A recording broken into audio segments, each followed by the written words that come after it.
मोमिन, ये वीडियो अय्याम फ़ातिमा की मंजरकशी है। एपिसोड 3 है। इस वीडियो में हम आप तमाम मोमिन की खिदमत में पेश करेंगे कि जनाब फ़ातिमा ज़हरा सलामुल्लाह अलैहा के दर को जलाने के बाद मौलाए कायनात के गले में रस्सी का फंदा कैसे डाला गया और कैसे बैत के लिए ज़बरदस्ती आमादा किया जा रहा था। अगर आप हमारे इस चैनल के ऊपर नए हैं तो हमारे इस चैनल को ज़रूर सब्सक्राइब करें और बेल आइकन आल के ऊपर ज़रूर प्रेस करें। दूसरे मोमिन को इसको ज़रूर शेयर करें। जज़ाकल्लाहु खैरल जज़ा। لم نستطيع قتلي ابدا، ولكنني ملتزم بوصيه رسول الله، فهاكم ندائي.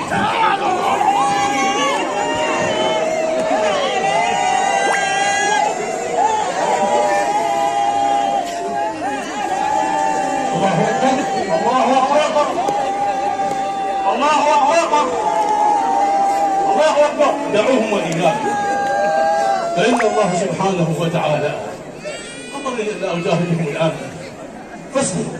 ما أعظم صبرك يا علي، تضرب الزهراء ويكسر ضلعها ويقتل جنينها ويفرق دارها، وأنت على عهدك برسول الله لا تسل سيفا ولا تقاتل.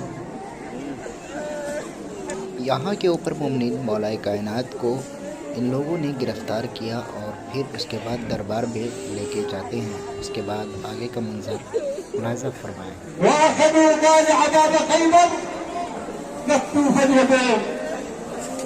كيف هذا يا علي؟ إنها الوصية.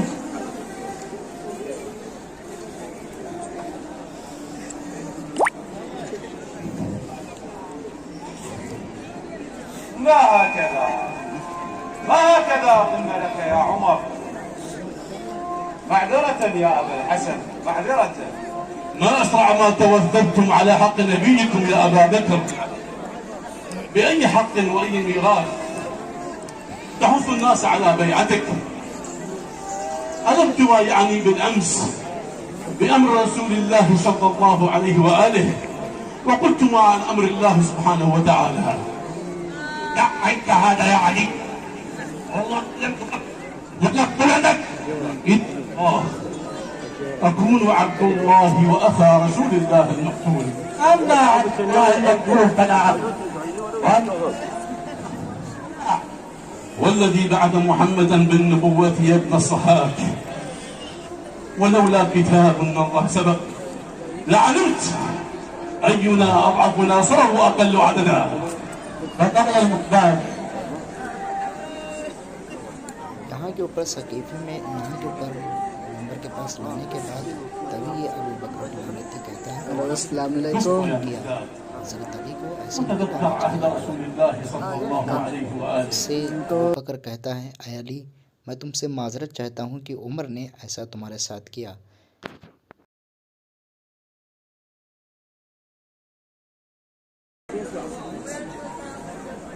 فقال بريد الأسلمي: أتكذب يا عمر على أخي رسول الله وأبا ولده، وأنت الذي نعرفك بقريش بما نعرف.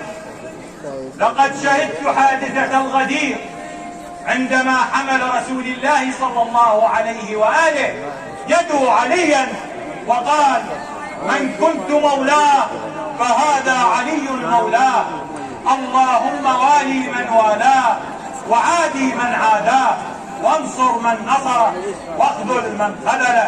ثم قال لك يا أبا بكر: قم وبايع لعليا بإمرة المؤمنين، فقمت وبايعت. ثم قال لك يا عمر: قم وبايع لعليا بإمرة المؤمنين، فقمت وبايعت. وبعد أن هنأ المهاجرين والأنصار عليا بإمرة المؤمنين نزل قوله تعالى: بسم الله الرحمن الرحيم، اليوم أكملت لكم دينكم وأتممت عليكم نعمتي ورضيت لكم الإسلام دينا. صدق الله العظيم. نعم قد كان ذلك. उसके बाद सलमान मोहम्मदी खड़े होते हैं और खुतबा सुनाते हैं। कहते हैं, ऐ अबू बकर, ऐ उमर, क्या तुम भूल गए कि जिस वक्त गदीर खून में रसूल खुदा सल्लल्लाहु अलैहि वसल्लम ने हज़रत अली का हाथ बुलंद करके फरमाया था, मन कुंतो मौला हो फ़हाज़ा अली उन मौला, जिसका मैं मौला हूँ उसके अली मौला हैं। तो खुदावंद आलम ने ये आयत नाजिल की थी, अल-यौमा अकमलतु लकुम दीनकुम। तभी उमर कहता है हाँ ये सच है। उसके बाद का मोमिनीन मुलाहज़ा फरमाएँ। उसके बाद अबू बकर कहता है कि ऐ सलमान, नबी का तो कोई वारिस ही नहीं होता। तभी सलमान मोहम्मदी कहते हैं ऐसा नहीं है, तू झूठ कह रहा है, खुदा की कसम अल्लाह के नबी ने ऐसा नहीं फरमाया है। उसके बाद का मोमिन मुलाजा फरमाएं। वीडियो को दूसरे मोमिन को ज़रूर शेयर करें।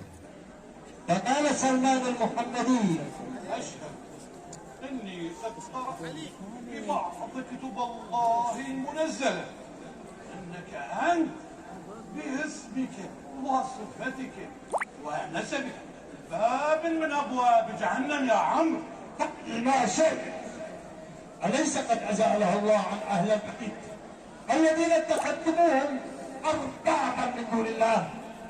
اشهدوا لي أني سألت الرسول صلى الله عليه وآله وسلم عن هذه الآية بسم الله الرحمن الرحيم. يومئذ لا يعذب عذابه أحد ولا يوثق وثاقه أحد. فقال لي الرسول هو أنت يا عم. اسكت اسكت، اسكت الله نعمتك أيها العبد الكذاب.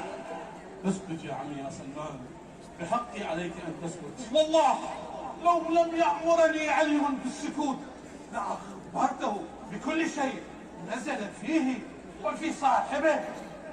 فقال أبا ذر يا أيتها الأمة المتحيرة بعد فقد نبيها المغلوبة على أمرها، إن الله اصطفى آدم ونوح وآل إبراهيم وآل عمران على العالمين ذرية بعضها من بعض والله سميع عليم. إن أهل البيت هم أهل بيت النبوة ومعدن الرسالة ومختلف الملائكة، وهم كالسماء الصافية والنجوم الزاهرة والجبال الراسية.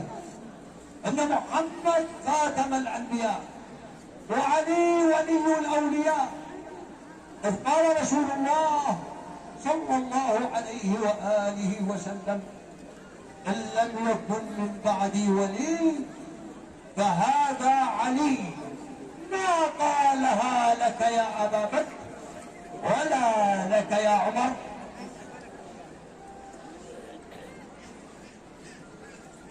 أفاقت الزهراء، أفاقت الزهراء من غشيتها، ما قالت يا ضلعي، ما قالت يا ابني علي.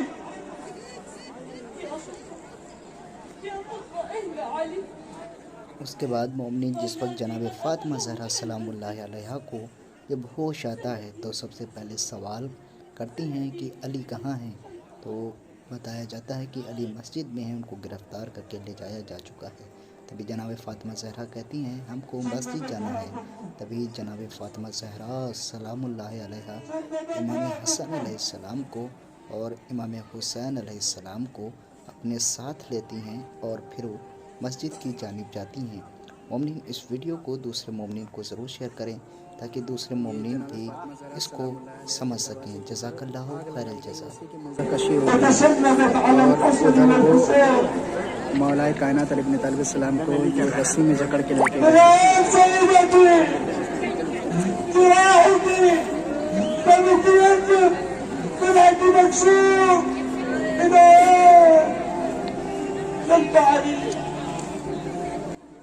उसके बाद मोमिन जनाब फ़ातिमा ज़हरा सलामुल्लाह अलैहा वहाँ के ऊपर पहुँचती हैं और कहती हैं कि ए अबू बकर, ए उमर, मेरे शौहर को तुम छोड़ दो।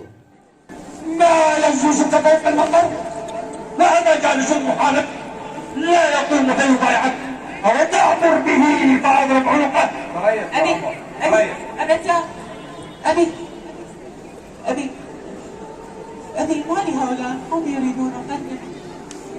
أبتاه حقا إنهم عازمون على قتله.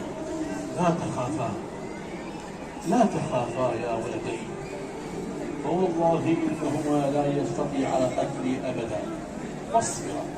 خلوا عن ابن عمي، خلوا عن زوجي، هو الذي بعث محمد بالحق.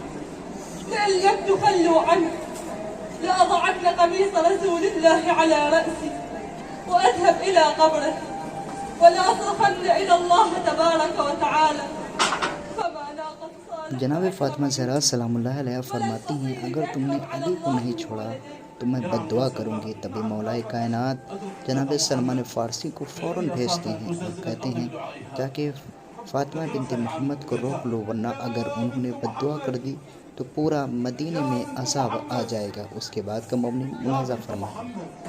يا قرة عين الرسول، إن الله بعث أباك رحمة للعالمين، فارجعي عما قلتِ يا مولاتي. يا سلمان، يريدون قتل علي، ما علي صبر، فدعني حتى أذهب إلى قبر أبي. يا سيدتي، إن علي يأمرك بأن ترجعي عن هذا الأمر حتى لا تزلزل الأرض بأهلها. والكلام يا عم. اقترب اليوم، فاقد السلطة من الانشقاق، اقترب اليوم. لا وعلي، دعوه يذهب إلى داره، خلوا سبيله. وما رجعت الزهراء إلى دارها حتى أنبت علي بينها، سندها علي بجراحها في ابنها المقتول ببابها المحروم. इसके बाद मोमिन जनाब फ़ातिमा ज़हरा हज़रत अली अलैहिस्सलाम को घर लेके आती हैं। मोमिन आप तमाम मोमिन से गुजारिश है कि मेरे इस चैनल को ज़रूर सब्सक्राइब करें और बेल आइकन आल के ऊपर ज़रूर प्रेस करें। दूसरे मोमिन को इसको ज़रूर शेयर करें।